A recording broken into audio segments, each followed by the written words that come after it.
Les progrès récents faits dans la prise en charge des malades, en particulier les progrès médicamenteux récents faits dans la prise en charge des spondylarthrites, nous conduisent à diagnostiquer le plus tôt possible ces maladies afin d'éviter aux malades de souffrir pendant des années.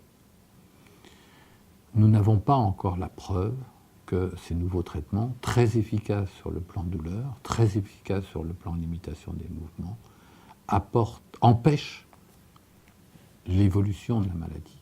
Mais de plus en plus, on pense que ça empêche un peu l'évolution de la maladie. Le traitement de la spondylarthrite repose sur des traitements symptomatiques et des traitements de fond. Dans les traitements symptomatiques, c'est-à-dire essentiellement la douleur, vous pouvez avoir les antalgiques, paracétamol ou des médicaments de ce type-là qui vont calmer les douleurs. Souvent, ces traitements sont un peu efficaces, mais pas suffisamment pour les grosses douleurs de spondylarthrite. Et c'est là où les anti-inflammatoires vont avoir un rôle majeur.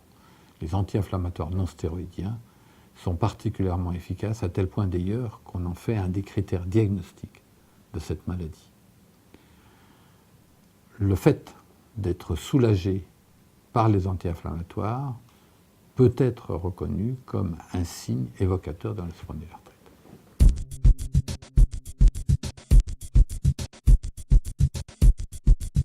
Le traitement de la spondylarthrite ne repose pas seulement sur des traitements médicamenteux.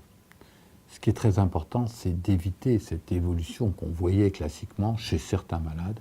Je dois dire qu'on n'en a plus beaucoup maintenant qui évoluent comme ça. Qu'on voyait chez certains malades cette ankylose, et cette ankylose en mauvaise position avec le malade penché en avant. Il faut éviter cela. Pour éviter cela, il faut d'abord bien calmer la douleur pour que le malade puisse rester dans une position qui soit une position normale et non pas qu'il se mette dans une position un peu fétale, penché en avant, car il risque de s'ankyloser dans cette position fétale. Pour ça, en dehors du traitement médicamenteux, en plus du traitement médicamenteux, il faut faire de la kinésithérapie pour apprendre à bien faire les mouvements, pour apprendre à ne pas se déformer.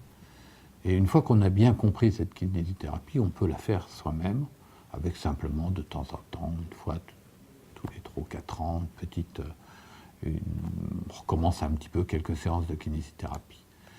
Un des traitements les plus efficaces qui peut facilement remplacer la kinésithérapie, c'est de faire du sport. Et c'est à nous, médecins, de faire en sorte que le malade ne souffre pas pour lui permettre de faire des activités sportives.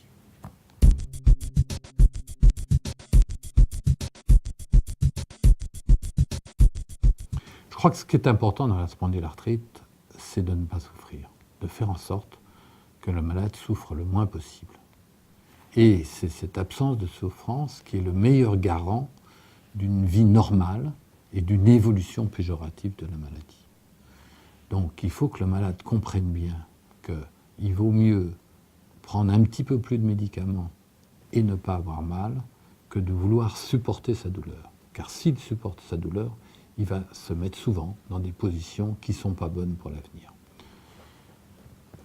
Alors, sur le plan prévention, c'est essentiellement la prévention des déformations qu'il importe de rechercher. On voit maintenant de moins en moins ces déformations que l'on pouvait voir avant parce que les malades sont mieux pris en charge.